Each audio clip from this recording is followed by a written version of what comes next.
La conférencière et autrice Anita Moorjani, dans son livre Mourir pour vivre, a expliqué un peu le processus pour elle.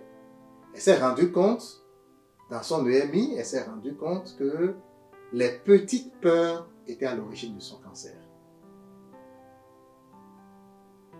Et elle a eu la preuve de cela.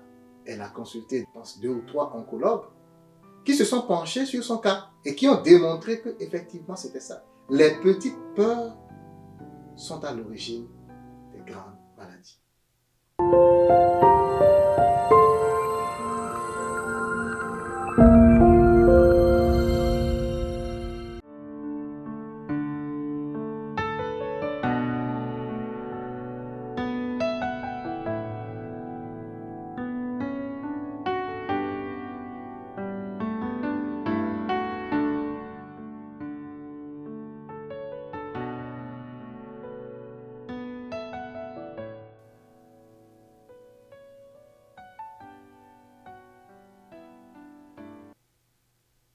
S'il y a bien quelque chose que j'ai appris sur mon chemin d'éveil spirituel, eh bien, c'est que la vie est un ensemble de choix.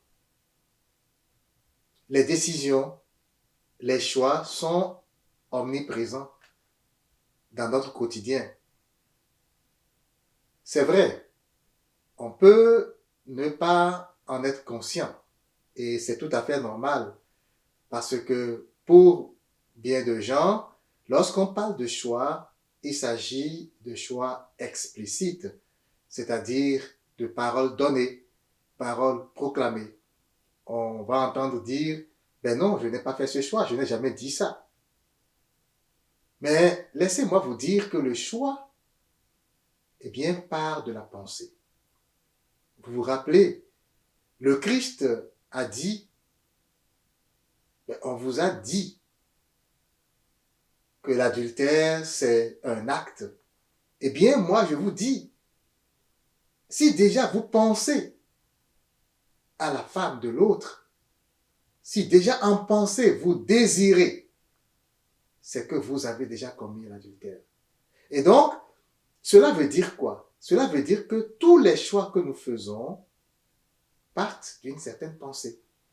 Lorsque tu apposes ton attention sur une pensée, quelle qu'elle soit, eh bien, tu viens de faire un choix.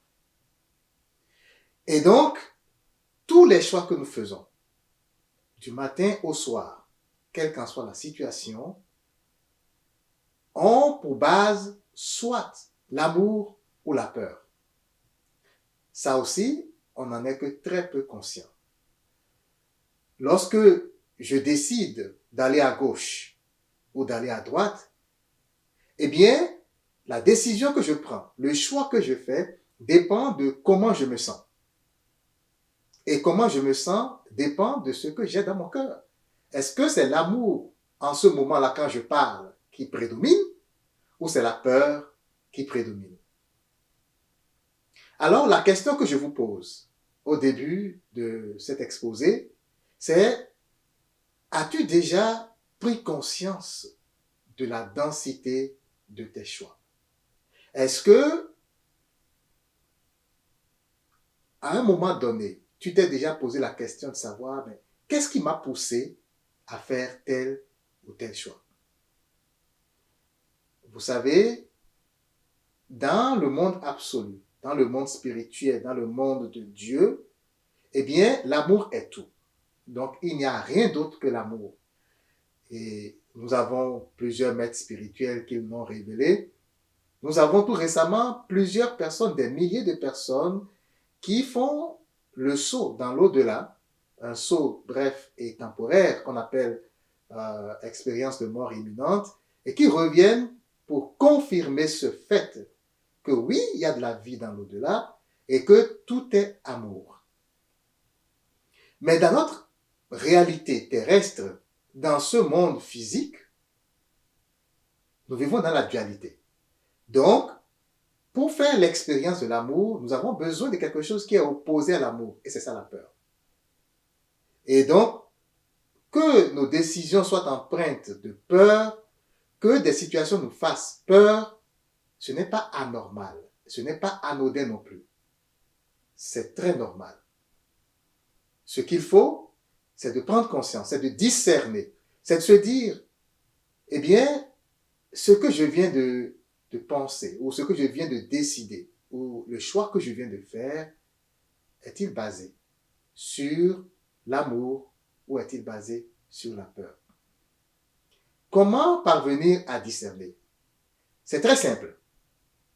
Tout ce qui est conflit, adversité, division intérieure ou division extérieure, tout ce qui est exclusion et tout ce qui s'apparente à ce que je viens de citer, eh bien, a pour base la peur. Toutes ces choses proviennent de la peur. La peur, c'est l'exclusion. La peur, c'est la peur de ne pas subir telle ou telle chose. Eh bien, lorsque vous êtes en conflit avec quelqu'un, lorsque ce sont des idées d'adversité qui viennent dans votre cœur ou dans votre mental, c'est parce que vous voulez vous débarrasser de quelque chose qui vous gêne. C'est ça la peur. Mais à l'opposé, tout ce qui est inclusion, joie, bonté, bienveillance, tout ce qui est compassion provient de l'amour. Tout ce qui est courage provient aussi de l'amour. Parce que parfois, pour affronter la peur, il faut du courage. Il faut beaucoup de courage. Alors, c'est important de pouvoir commencer progressivement par discerner. Regardez vos choix. Calmez-vous et jetez un regard rétrospectif sur vos décisions. Et posez-vous la question de savoir, eh bien, telle ou telle chose que j'ai décidée, est-ce que c'est parce que j'ai eu peur de telle ou telle affaire? Ou parce que, au contraire, je suis confiant, j'ai de la joie et je veux l'exprimer à travers ce choix. Pour avoir peur, la plupart du temps, eh bien, c'est parce que notre mental est allé dans le passé pour aller ressasser un souvenir désagréable que l'on n'aimerait plus revivre d'une manière ou d'une autre. Notre subconscient joue pour beaucoup dans nos décisions de peur, dans nos choix basés sur la peur. Et donc, la peur qui intervient en chacun de nous a principalement pour source le niveau de conscience. À quel niveau suis-je?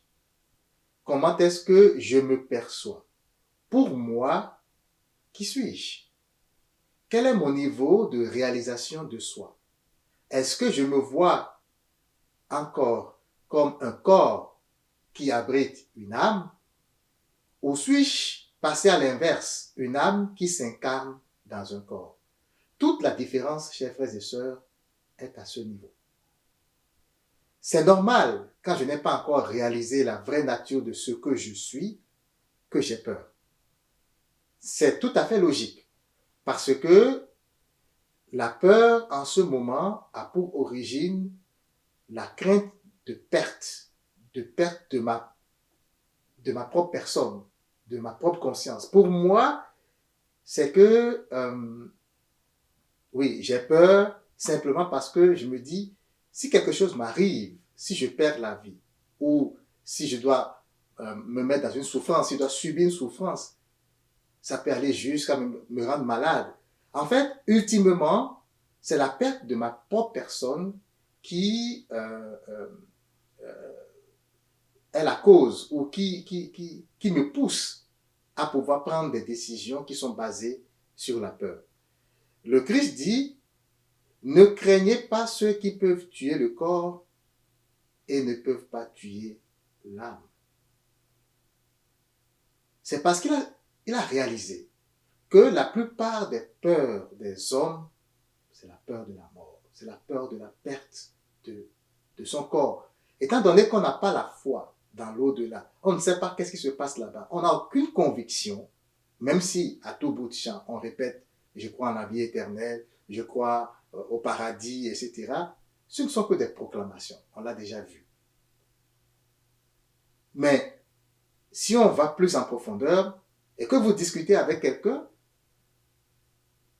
il va vous dire, oui, c'est vrai, on récite qu'on croit, mais il n'y a personne qui est venu de là-bas pour nous attester. On l'a vu dans l'évangile, Lazare et le riche, on l'a vu dans cette parabole où le riche demande à Dieu d'envoyer quelqu'un pour prévenir ses frères, que c'est comme ça ici. Et puis à Dieu de répondre, ils ont les prophètes. S'ils n'écoutent pas les prophètes, s'ils n'écoutent pas toutes les personnes que j'inspire à chaque instant pour annoncer la bonne nouvelle, pour proclamer la vérité de l'amour, s'ils n'écoutent pas ces gens-là, quelqu'un peut bien ressusciter des morts, ils ne l'écouteront pas. Alors, chers frères et sœurs, la source de la peur, c'est vraiment notre perception des choses. C'est vraiment notre niveau de conscience. C'est important de pouvoir connaître ces choses. C'est aussi important de savoir quel impact la peur a sur tout un chacun de nous. La plupart du temps, vous savez, lorsque nous avons des souffrances, lorsque nous avons quelque chose qui nous dérange, on n'aime pas trop bouger. L'homme n'aime pas trop bouger.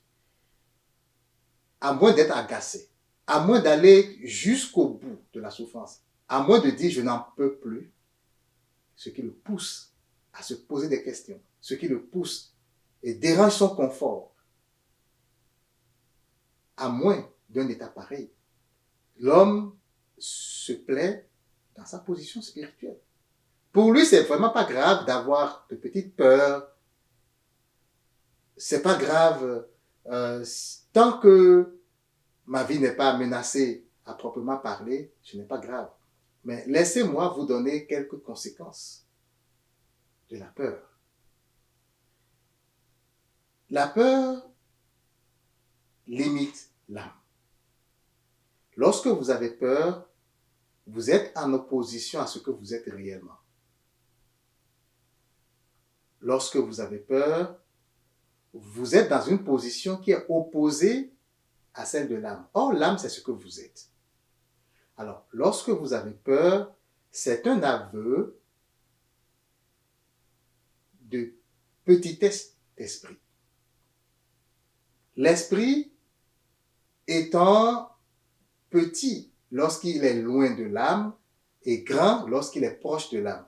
Quand on dit petitesse d'esprit, ça veut dire que votre esprit est éloigné de l'âme. Ça veut dire que votre conscience est assez basse. Et donc, quelles conséquences cela peut avoir?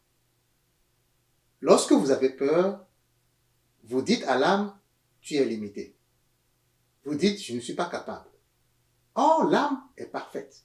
L'âme a toute la connaissance, a toute la perfection. L'âme, c'est Dieu. Alors, qu'est-ce qui se passe? Eh bien, l'âme va être triste. Elle va se rebeller à un moment donné parce que vous la limitez dans son champ d'action. Et cette rébellion va entraîner quoi? Une surchauffe de l'esprit. Et une surchauffe de l'esprit, c'est de l'abondance des pensées négatives, des choses qui vont avoir des effets désagréables sur le corps. Vous savez, dans le mental, il y a des pensées. Il y a une tonne de pensées qui nous parviennent du mental. Et l'effet de ces pensées, c'est ce qu'on appelle les émotions, c'est-à-dire les conséquences sur le corps. Par exemple, les malaises, par exemple, le stress et même les maladies. Lorsqu'il y a un désordre énergétique à l'intérieur, ça se ressent sur chaque organe. C'est sûr que dans notre culture occidentale, dans la religion chrétienne, on ne connaît pas ces choses-là vraiment. Mais dans les religions orientales, ils sont un peu plus avancés là-dessus. Le stress va créer des dommages parfois irréversibles. Par exemple, des désordres de multiplication des cellules. Donc, ça peut entraîner des maladies comme le cancer. Et nous, dans la culture occidentale, on fait confiance à la science qui nous dit non, que tous ces désordres proviennent de ce qu'on mange. Eh bien, je ne veux pas discréditer quoi que ce soit ici. Chacun a sa vision des choses. Chacun a sa vérité des choses. Sauf que l'expérience fait la différence. Ce que nous avons expérimenté, c'est ce que nous savons vrai pour nous. Depuis des décennies, nous avons des preuves qu'en réalité, la science elle-même ne maîtrise pas l'origine de toutes ces maladies. On fait des hypothèses. On se dit que quand ça arrive, c'est parce que il y a une contamination par-ci, on a mal mangé, on a mangé des trucs qui détruisent. Oui, je ne refuse pas que ce qu'on mange peut détruire le corps. Mais la source principale, c'est l'âme. C'est d'abord des maladies psychosomatiques. Tous ces désordres à l'intérieur. Quand j'ai peur, par exemple, il y a sécrétion de certaines hormones. Voyez-vous, il y a sécrétion de l'adrénaline, comme vous le savez. C'est l'hormone de la guerre. C'est-à-dire, lorsque vous êtes en face d'un danger imminent, c'est l'hormone qui vous pousse à fuir, à pouvoir sauver votre vie. C'est l'hormone de survie. Et il y a également sécrétion du cortisol, qui est l'hormone du stress. Alors, ça, la science est parvenue à démontrer. Donc ça, c'est des faits. C'est des faits. Alors, imaginez que dans votre quotidien, vous soyez plutôt constamment dans la peur. Hein. Du matin au soir, chaque situation vous crée une certaine anxiété, une certaine peur. Eh bien, vous allez penser que c'est exagéré, mais il y a des gens qui vivent comme ça, constamment sous la peur. Pour les autres, il y a alternance. Peur, lucidité. Peur, sérénité. Peur, sérénité. Et donc, imaginez que dans la journée, il y a eu plusieurs moments comme ça où vous êtes dans la peur. Ça veut dire que vous êtes constamment face, par exemple, à un danger. Vous êtes constamment face à un lion. Même si, devant vous, de façon physique, vos yeux physiques ne voient pas de lion, mais c'est tout comme si vous êtes constamment face à un danger que vous devez fuir. Les désordres sont irréversibles. C'est la cause des maladies. La conférencière et autrice Anita Moorjani, dans son livre Mourir pour vivre, a expliqué un peu le processus pour elle. Elle s'est rendue compte, dans son EMI, elle s'est rendue compte que les petites peurs étaient à l'origine de son cancer. Et elle a eu la preuve de cela. Elle a consulté, je pense, 2 ou 3 oncologues qui se sont penchés sur son cas et qui ont démontré qu'effectivement c'était ça. Les petites peurs sont à l'origine des grandes maladies. Alors, voyez-vous, c'est des conséquences assez sérieuses. Et je ne suis pas sûr que vous qui me suivez, vous voulez tomber malade. Lorsqu'on n'a pas conscience de ces choses, on peut rejeter ça sur autre chose, parce que la science n'est pas parvenue à le démontrer. Mais laissez-moi vous dire que la science ne reconnaît pas l'âme. La science ne connaît pas les maladies psychosomatiques. La science ne reconnaît pas l'esprit. La science ne connaît pas les relations qui lient l'âme à l'esprit et l'esprit au corps. Donc, si vous attendez que ce soit la science qui fasse une démonstration, eh bien, vous allez attendre pendant longtemps. Nous n'en sommes pas encore là. Peut-être un jour, y parviendrons-nous. Mais pour l'instant, nous n'en sommes pas encore là. Alors, les conséquences sont sérieuses. Et on ne dit pas que la peur est toujours mal à bannir et tout ça. La peur a servi à sauver une espèce tout entière. Quand il y avait à l'âge de la pierre ou de la chasse et tout ça, ben, les hommes ont pu survivre grâce à la peur. Mais aujourd'hui, nous n'en sommes plus là. Les effets de la peur sur notre vie, sur notre corps, sur notre santé mentale, psychologique et physique sont sans appel. Voilà pourquoi il faut penser à comment faire pour sortir de la peur. Comment sortir de la peur? Quand on y pense, que ce soit la peur ou toute autre chose, la première étape pour sortir de là, c'est de prendre conscience. Lorsque le malade ne sait pas qu'il est malade, il ne peut pas guérir. Prendre conscience, ça veut dire sortir de sa zone de confort, abandonner certaines croyances, abandonner certaines perceptions que nous avions, certains conditionnements qui sont à l'origine de nos peurs, justement. Accepter de bouger. Prendre conscience, c'est ça. Accepter de s'ouvrir à une autre réalité. Accepter de s'ouvrir à une autre dimension de la chose. Au lieu de rester toujours à concevoir la vie de la même façon que nous l'avons conçue depuis 10 ans, alors que la vie est un processus et ça bouge. Le monde évolue, tout change, mais nous voulons rester avec les mêmes croyances, avec les mêmes perceptions, avec les mêmes conditionnements. On ne peut pas sortir de la peur. On sera toujours dans la peur. Et à chaque fois, on va dire que c'est le diable qui le fait. À chaque fois, on va dire que c'est le malin, que c'est l'autre qui est habité par un esprit mauvais qui le fait. Mais c'est nos peurs. C'est nous qui avons peur. Et même s'il y a le diable à côté, nous ne sommes pas censés forcément avoir peur. Pourquoi? C'est très facile. Nous sommes notre âme. Si nous pouvions réaliser ce que nous sommes, si nous pouvions réaliser un instant, un seul instant, toute la capacité que nous avons, si nous pouvions réaliser comme le Christ que c'est le Père qui agit en nous, Satan, s'il existe, aurait beau être à côté, il ne nous ferait pas peur. Nous sommes capables. Nous avons de la potentialité, de la capacité de créer des choses. Mais notre niveau de conscience très bas nous amène à vivre constamment dans le subconscient. Nous nous laissons balloter par le subconscient. Et le subconscient, eh bien, c'est la peur. Alors, prendre conscience que nous avons peur. Prendre conscience de ces peurs.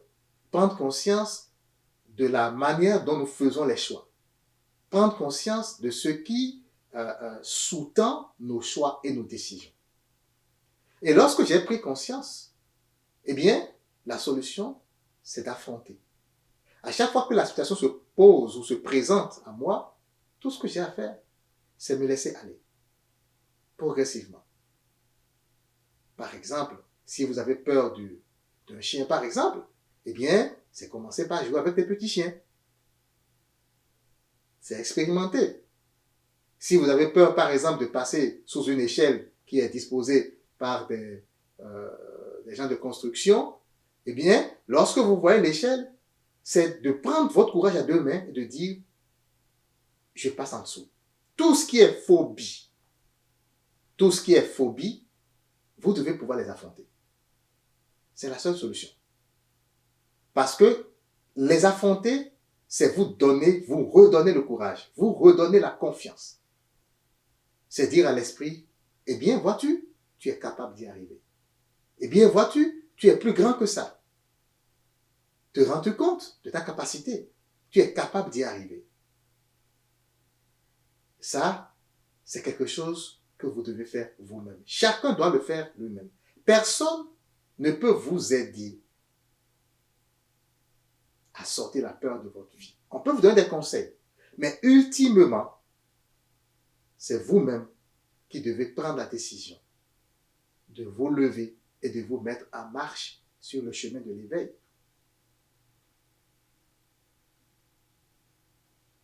La peur nous paralyse. La peur nous empêche de faire beaucoup de choses. La peur nous lie.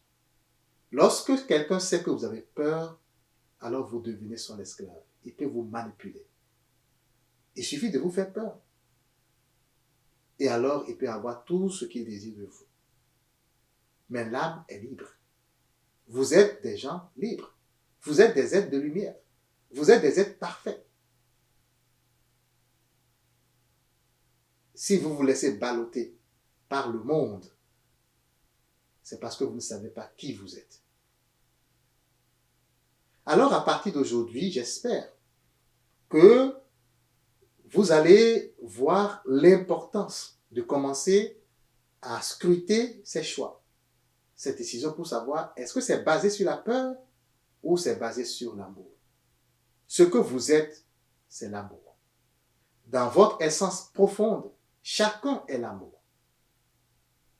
Même ceux que vous pensez des êtres méchants n'agissent que par peur. Tout ce qu'ils font, c'est pour se débarrasser de l'objet de leur peur. Quelqu'un qui tue un autre, c'est parce qu'il ne veut plus avoir cette personne-là dans son environnement pour lui faire peur. Mais est-ce la solution? Est-ce que si quelqu'un vous emmerde, entre guillemets, et que maintenant vous avez peur de l'effet des paroles de cette personne sur votre cœur, par exemple, vous serez blessé sur votre esprit, si vous avez peur de cet effet, de cette conséquence, parce que par le passé, il vous a déjà blessé, est-ce que le fait de fuir cette personne va résoudre le problème? Le but de l'incarnation de votre âme, c'est qu'elle veut faire des expériences. Elle veut arriver en conscience à réaliser ce qu'elle est dans le spirituel, dans le subtil. En conscience, c'est-à-dire dans cette vie, faire des choses. Chaque œuvre, chaque parole, chaque sensation doit refléter la perfection de l'âme. Ça veut dire quoi? Peu importe ce qui se passe autour de toi, tu es plus fort que ça. C'est ce que ça veut dire. Donc, si je dois traduire ce que ton âme est dans le monde physique, c'est un être parfait. Tu n'as peur de rien. Tu n'as peur de rien. Tu acceptes tout.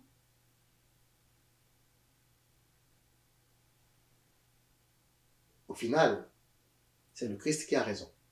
Si quelqu'un veut devenir grand dans le royaume des cieux, ce qu'il appelle le royaume des cieux, c'est cette dimension de l'âme où on prend conscience, où on réalise ce qu'on est. Si quelqu'un veut être grand dans le royaume des cieux, qu'il devienne serviteur des autres. Ça veut dire, commencez d'abord par vous servir vous-même.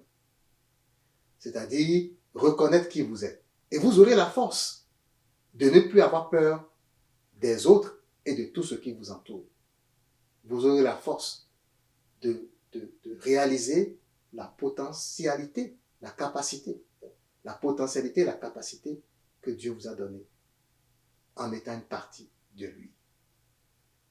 J'espère que à partir d'aujourd'hui, que vous allez constamment faire cet exercice. Ça ne prend pas du temps, c'est juste se reposer. Ou quand on veut dormir, par exemple, on l'avait dit au début, quand on veut dormir, on peut faire le bilan de la journée et dire, eh bien, qu'est-ce qui m'a fait peur aujourd'hui?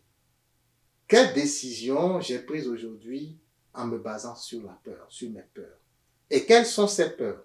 Et comment je peux les affronter pour m'en débarrasser?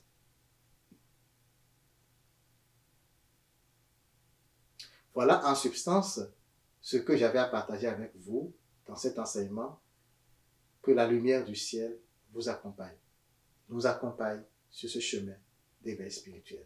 Amen.